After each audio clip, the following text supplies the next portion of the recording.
Welcome and good evening to the 12th ALFILM Home Edition. I'm Marianne Khoury, the Executive Director of the festival, and I'm happy to moderate this evening's talk on the Egyptian documentary Let's Talk by Marianne Khoury, which ALFILM presents in cooperation with the Friedrich Ebert Stiftung. And now I'm really delighted to give a warm welcome to you, dear Marianne. It's a pleasure to have you with us tonight, and I'm very much delighted to have you here. Hello. Hello, Karen. I'm so happy that you are the one moderating. I've known you in other occasions, but this is the first time in ALFILM. And it's my first moderation, and I'm happy to have it with you. Yeah. Well, very lucky. Thank you. Let me first introduce Marianne with a couple of words. Marianne has graduated with a degree in economics, pursued both in Cairo and Oxford. But for more than 3 decades, she closely collaborated with iconic filmmaker Youssef Chahine, and she became managing partner in Misri International Films in 1984, which was established by him. She produced and co-produced around 30 feature films and documentaries that won several awards in regional and international festivals. As a director, Marianne wants to engage the audience on an intimate level, tackling themes of identity, memory, and marginalization. She directed her first documentary film, The Times of Laura, in 1999, which was followed by Woman Who Loved Cinema in 2002, both of which won critical recognition. In 2010, she directed the feature documentary Selal on individual and societal perceptions of the mentally ill. The film was screened worldwide and won several awards. And 2 years ago, she finished her latest feature documentary, Let's Talk, which premiered at IDFA in 2019 and won the Youssef Chahine Gala Audience Award at the Cairo International Film Festival the same year. Marianne, looking at your career as a director, it seems really obvious that you like documentaries and that you prefer documentaries. Is it because documentary allows you to maybe have a more intimate look into the topics you are interested in, or is it more a challenge to do documentaries, or is it even more rewarding to do it, or even both? I don't know.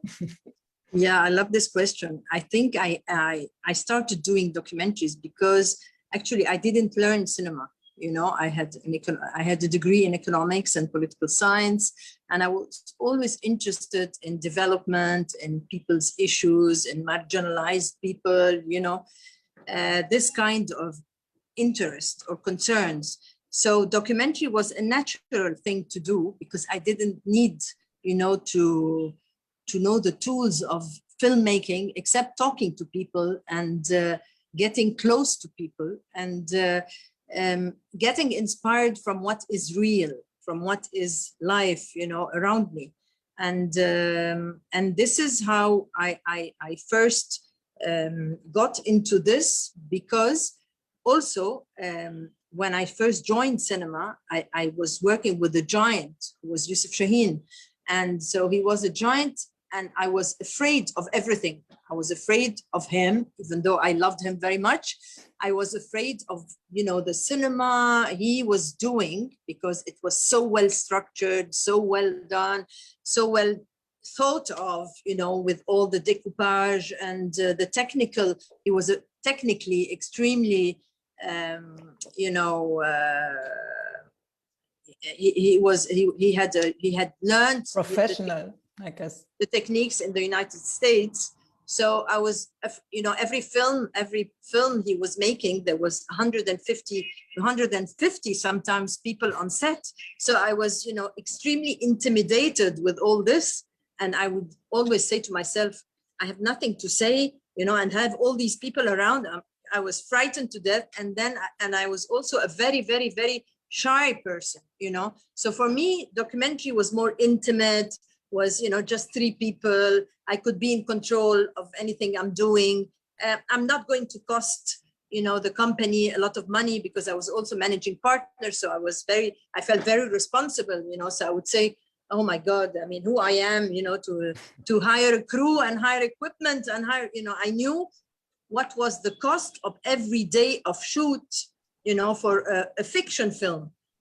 So for me, I would never allow myself to do this. So it was natural to go into documentary first. And then, as I told you, I think I like to be close to people and get inspired from real. This is my challenge, actually. Thank you. Yeah, I can imagine, actually. I'm going to get back to that later on, this really strong family and you had in your background. But let's start with talking about Let's Talk, because I think Let's Talk is a little bit different to your previous films, because with Let's Talk, you're actually giving us a very intimate and personal insight into your family and into your relationship with your family and also into your personal life. And in the first part, you introduce us to your family, to the whole family. So there's your father, Marianne Khoury, who was a great producer back then in the golden age of the Egyptian cinema. And as you told us already, you are the niece of Youssef Chahine, which is also a famous and iconic filmmaker. But also your brothers, both working in Misra International Films, and of course also the female parts of your family, which you explore actually through this film. Your aunt, who unveils a certain secret to you, which I found quite interesting. Your grandmother Nona, and your mother Iris, the sister of Youssef Chahine.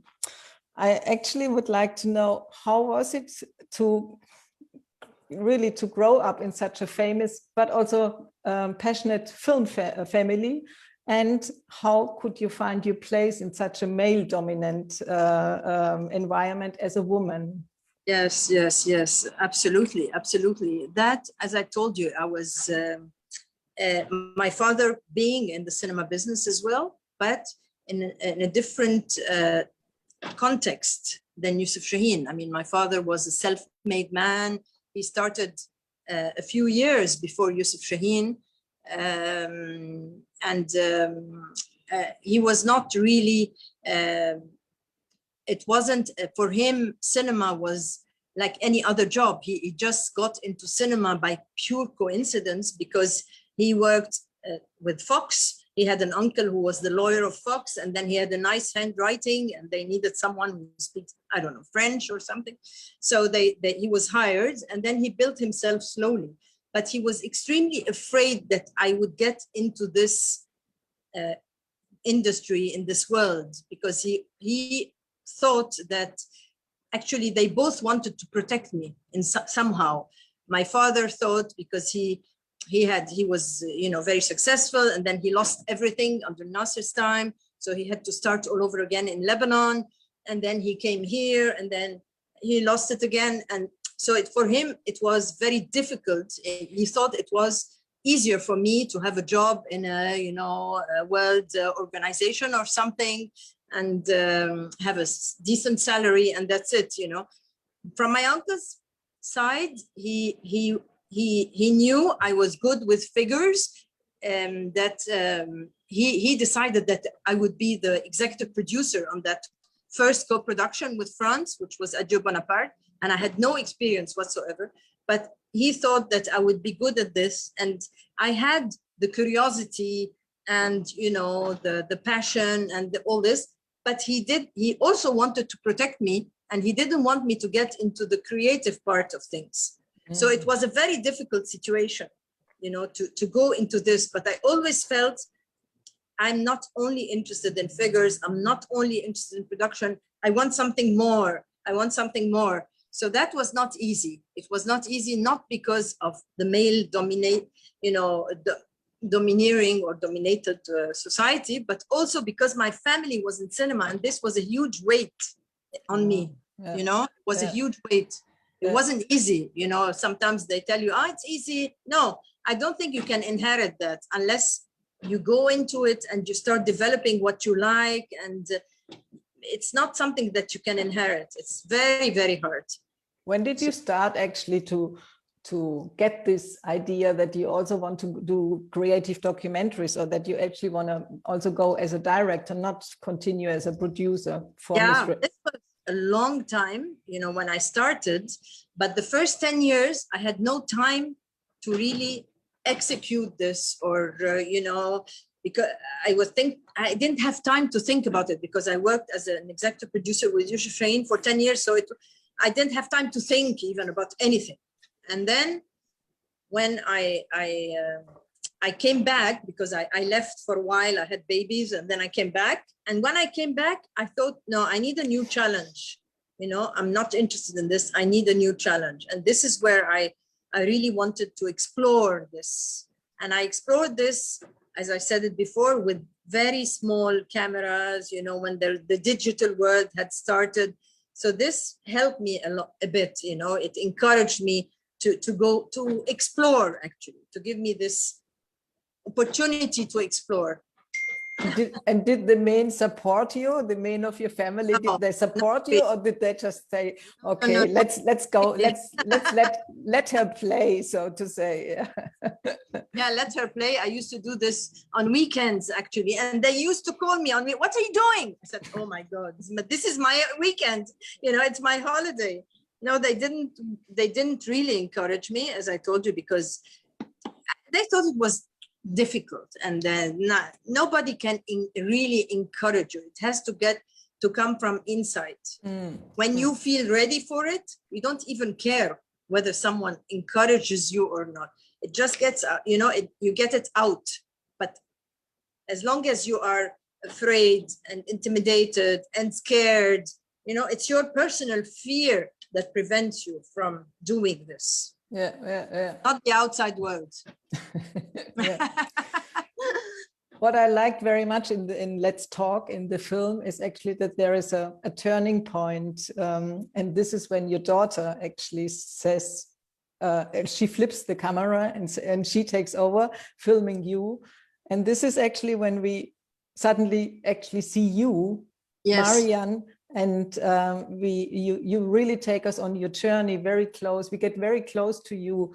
You take us with you to Paris. You also take us with you to London, to the hospital where you had your operation, and you take us to Cuba when you visited your daughter.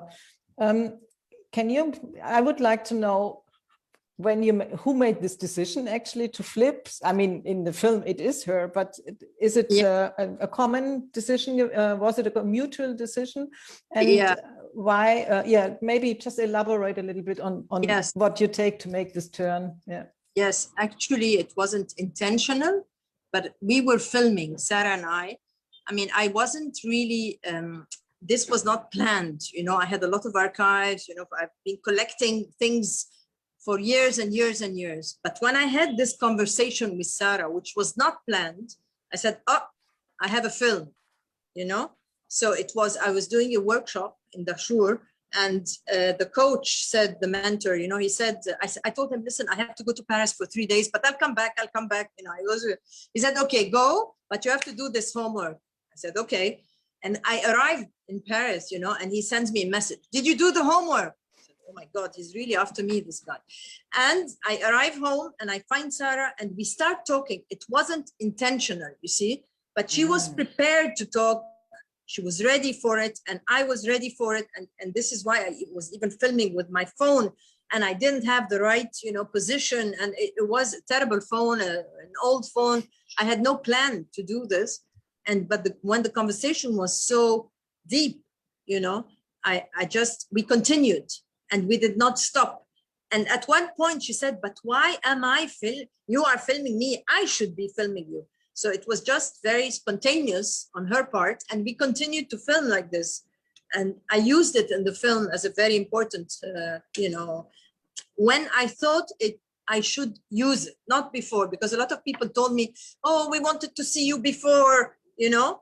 And I said, this is where I felt I wanted to tell what, you know, I wanted you to see me, but before I wanted to say other stories, you know, where I come from, this and all the background stories and all this. But I felt this, for me, this was the right time. But of course, there is nothing right or wrong. You know, everybody with this film makes his own film, actually, which is interesting. Yeah, for me, it is.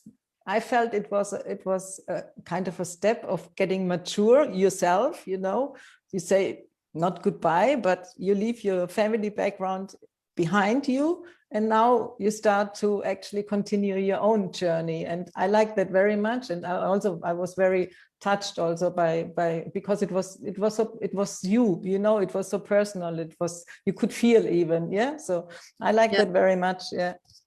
Yeah, absolutely, absolutely. This is why I did not feel that it should have come earlier. It was just natural. I mean, this film, even though I had, you know, hours and hours and hours of archives, you know, I spent almost 2 years with the edit, which wasn't easy, because I did the edit also not with a professional editor, but my editor is an architect, you know, but she loved the film. She's not you know, she had made a little bit of editing, but she wasn't the editor, you know.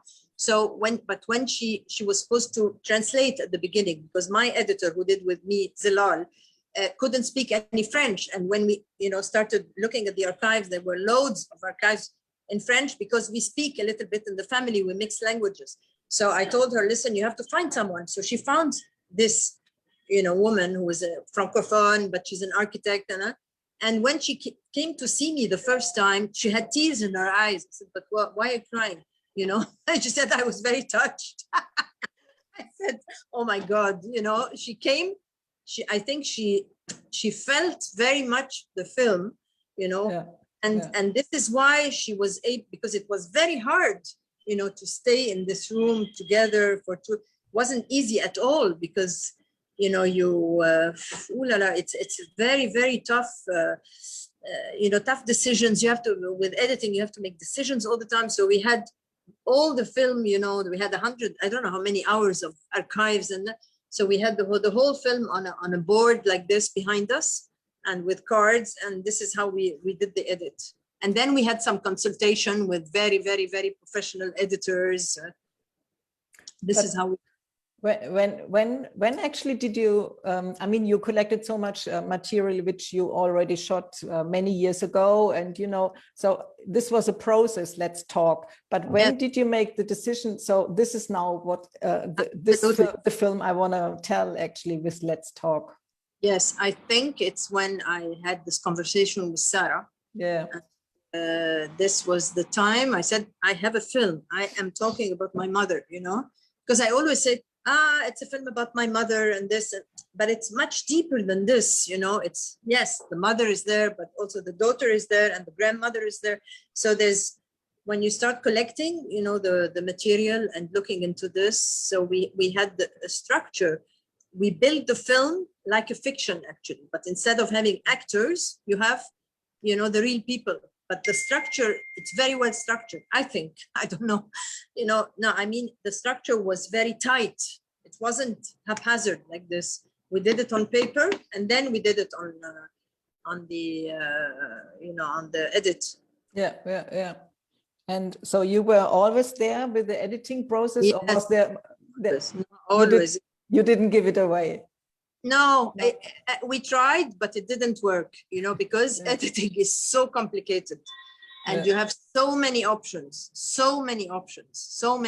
On a personal film like this, it's a little bit difficult, but she had a lot of proposition inside the sequences, which was nice. And the choice of the material, did it come by the process of the editing, or did you already have this structure in mind before you started editing? Oh, we did a bit of editing, but we had the structure on paper, and then we made the choices, because, for example, talking about my mother's character, so I would have Youssef Chahine talk about her, my aunt talk about her, so there was, first of all, the themes, and then how to do it, you know, and it was a dosage, because at one point there was a lot of Youssef Chahine, because he's very charismatic, but the film is not about him. So we had to remove a lot of things, you know, that there were, for example, there were things that I could use a lot with his films, because he's talking a lot about the characters, but I didn't want the whole film to be done with films extracts, you know. So I had to remove. So it was dosage. This was the second big step, if you want, you know, the second big step. But beginning, we wanted to have a structure and what do we want to talk about and the flow. And then we had this choice of sequences. Yeah, it was a long process, very long process. Was your daughter involved in it as well? I mean, No, she wasn't. She was no, she was in Cuba, but one time she came in the summer and she saw a version, you know, I had already closed the cut, and then she started saying, oh no, the rhythm here is not right, you know, I think it has to be much slower, I think it has to be. So the first day I accepted what she was saying. Then I went home, I couldn't sleep for 1 second, and the following day I said, listen, if you want to do something with this material, this is going to be your film. You do your own, but this is mine. You know, because editing, you have so many possibilities, you know, and at the end, it's your own rhythm that counts. Yeah. Yeah.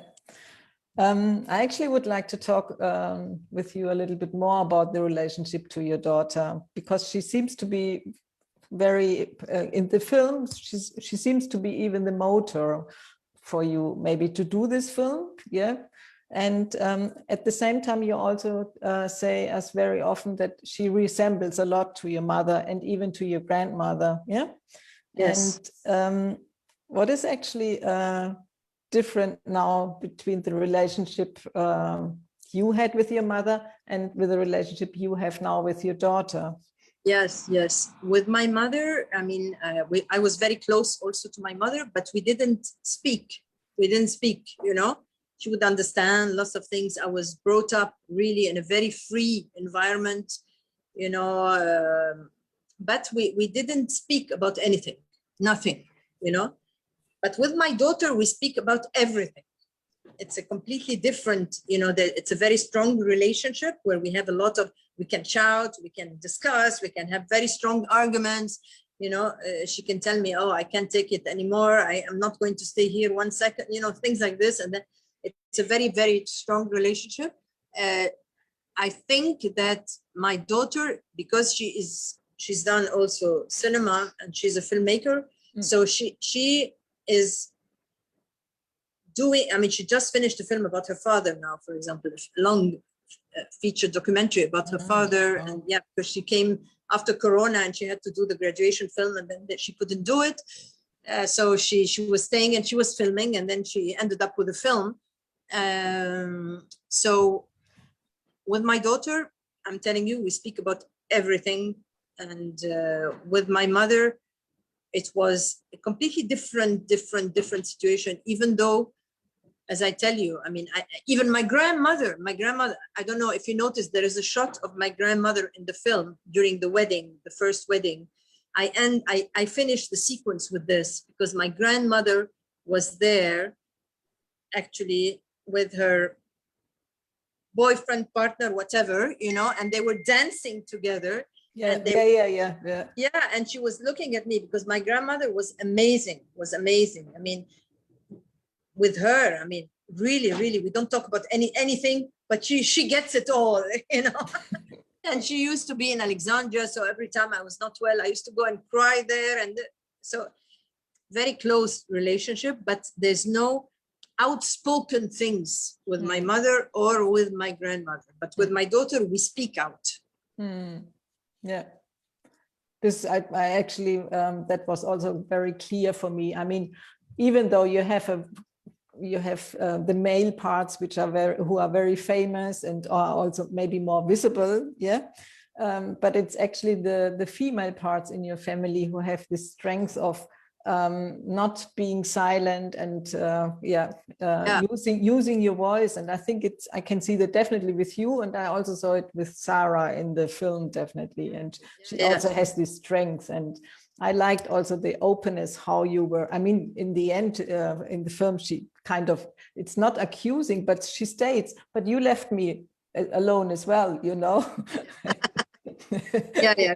Feels abandoned, that I abandoned her actually when she was young, even though I mean I didn't really understand this. It's because I was very busy. I mean, I'm not trying to now defend myself, but it's a different time. My mother didn't work at all. My grandmother didn't work. I was maybe the first female in the family who had a job, who had a really profession, plus going into this profession. And I didn't realize this at the beginning, but this was it, And my grandmother even was outspoken. I mean, those cassettes I found with my uncle, when she tells her story, they're amazing. They're amazing. When she talks about their wedding and this, it's because he was doing a film about Alexandria, and he wanted to know how was Alexandria in the 30s and 40s and 50s. So she also, I like the way she talks. I mean, I love the way she talks. Very much, yeah. I used it in the film, yeah. Yeah. There's one sentence in the film which I would actually like to hear a little bit more about it from your side, what you meant with it, because you said the sentence, someone must die. You used it in the very beginning, but it comes also later on again. Someone must die in order to someone else to live. What does it? Yes, I mean, of course, I don't mean it in the physical sense, but I always feel that something has to disappear for something else to be created. I mean, it's always like this. I mean, even when you are reborn or something, there's something that goes deep, that you go very low, and then something comes up, So this is, I think, this is this is life and death, and every day there's day and night and life and death, and that there's rebirth. Every day there is something that is reborn. Yeah. And it's the same thing with human beings, I'm not talking about that person in physically, but sometimes I feel you have to kill someone in you. Very often they tell you have to kill the mother, right? Or the father, or whatever, or the father figure, or the mentor, for you to exist. Yeah, to develop also. Yeah, yeah, absolutely. And maybe now that you have done the film and it's a complete work, so to say, how do you feel? I mean, is it? I feel much better. I feel much better. Because I feel that I had to go through this process, because for me, it was inevitable. I mean, I used to tell people, if I don't do the film, the close people to me, they knew that if I didn't do this film, I would feel bad all the time, So no, I feel much better than I did the film. I feel like a relief. I could look at other things. And also what I like, I mean, I'm happy with this process, that it is giving hope, not hope, but it is sometimes giving, it's giving people, it's encouraging people to do their own, friends of mine, audience that I don't know at all, I did this a little bit because when the film was screened in Egypt, and then it was screened in Zawiya, of course, but other screenings, the commercial screenings, not all the time, but just, screenings like this scattered. And I used to go to discuss with the audience after the screening, and I used to notice how they related to the film without knowing the family, actually, because I think the film has this mirror effect where you start thinking about yourself, about your own family, about your own story, and I think I'm happy that it did that, Yeah. So the film is not, I feel that the film is not wow in itself, but it's like it's like a facilitator, for others to maybe dig into their own stories. It's definitely also an inspiration, I would say, yeah, and I think and that's why, again, I really like this moment when we turned into your life, and you could already feel also this relief, even though it was much more emotional. Yeah, one could feel that this was this step you needed to do, and yeah, I completely agree with you. And yeah, I think that that's a wonderful film. Did it change something in your perception of your I mean, how did your family actually, the male parts, how did they react on that? No, that wasn't easy at all. I have a brother who did not speak to me for 2 years, actually, and did not speak about the film for 2 years, not me. We used to, because we have a working relationship, so we used to talk about everything except the film. It was taboo. But then, I don't know, after the film was screened, people started talking about it. There was more of an understanding, and we started talking slowly. I think it has opened a dialogue between me and my family a little bit, because it's a very slow process, but it's a very important process. It's inevitable. And actually, I understood also why it wasn't easy for them to accept the film, because men, usually they don't like to talk about personal things. They don't like to unveil family stories that could be very intimate. It's not what you say, because a lot of people thought I was going to talk about, very sensational stories about the family, but this is not it. They're just very, very, very normal. So it's not a question of what you're saying, but it is the question of you dare to say, Yeah, and it is very personal, and you just tell it. Yeah, you just tell the story, and without making it sensational. So that makes it even more authentic also. And yeah, absolutely. Yeah, it wasn't easy. And then also there are fears, because we are, as you say, a family that is a little bit known. So also you don't want to change the image of that family, because it's already established, and you understand. Yeah. So you go into difficult areas. Definitely. I mean, yeah, I also wanted to actually ask you a little bit more about what you are doing right now, because I mean, you contributed so much to the Egyptian film industry. You supported Youssef Chahine, but also the filmmakers. You founded the Zawiya, the art house cinema. I think it's the first art house cinema, I think, in Egypt. I say I impulsed it, not founded. You impulsed it, yeah. Yeah, that's true. It's your son actually who is heading it. Yeah, about very. Yeah. And now actually you support the next generation with the Dashur residents and with holding these workshops. And I think you told me last time that it's going to develop as an academy. Can you maybe tell me a little bit more, and also why it is so important for you to do this, and a little bit where is the young film industry at the moment in Egypt? Yes.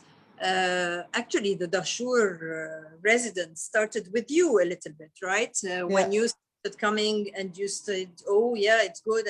We had the idea before, we used to do small things, but then it took that, turn with Robert Bush, I think, when it became really, it looked like very professional. So we continued doing that, bringing in very professional people to do the workshops, and we did different workshop, because we are still very free. You see, we're not we are not yet partners with anybody to follow exactly their formula, but we are very inventive about how we do the workshops. So some workshops are just for a week or a weekend or 3 weeks or a year, and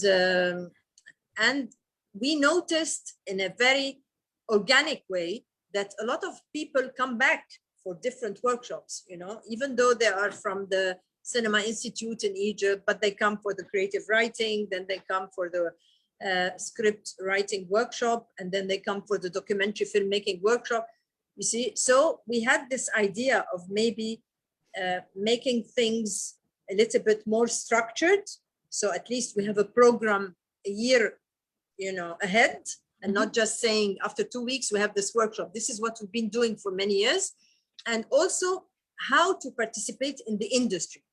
So we are thinking now of doing a sound studio in Dashur. In Dashur, to help to, first of all, give workshops in sound and help filmmakers who are doing films with very poor resources to have good sound, because we don't have a problem with image in Egypt. We have very good DOPs, we have very good focus pullers, we have, they do very well, because this is what they learn at the institute, and they make huge money after that. But with sound, It's a culture. It's much more complicated. It needs time. It needs work. So it takes hours of work, you know, and they don't make as much money. So you need someone to invest a little bit in this. So we thought that maybe we will start doing this very soon. We are already studying because we have a theater now, but the technical, I mean, the engineer who's looking after this now, he's French. And he told me, I told him, can we use this as an auditorium? He said, yeah, but you have a palm tree in the theater. And this is not possible. Yeah, but for me, the palm tree is extremely important in the theater. Please keep it. Please keep it. Yeah, definitely. Yeah. Yeah. That was really nice, Marianne. I think we are coming slowly to the end. It's a pleasure, you know, talking to you, and I could continue and continue. But I have one last question. Are you planning a new film project, or is it now really Dashoyeva? What you? I'll tell you something. I mean, I don't have now a project for myself, you know, but I'm involved in a way or another in several projects around me. Sarah has 2 projects. Many young people in Dashur. I'm really following the project, but not in a conventional way. You know, they tell me, do you want to produce? I said, no, you know, I don't want to just produce, and this is not what I want, you know, as something else is really being involved in this very first development stage where the films, you know, start being projects. This is what I'm mostly interested in. And then I always feel that you get inspired by others, actually.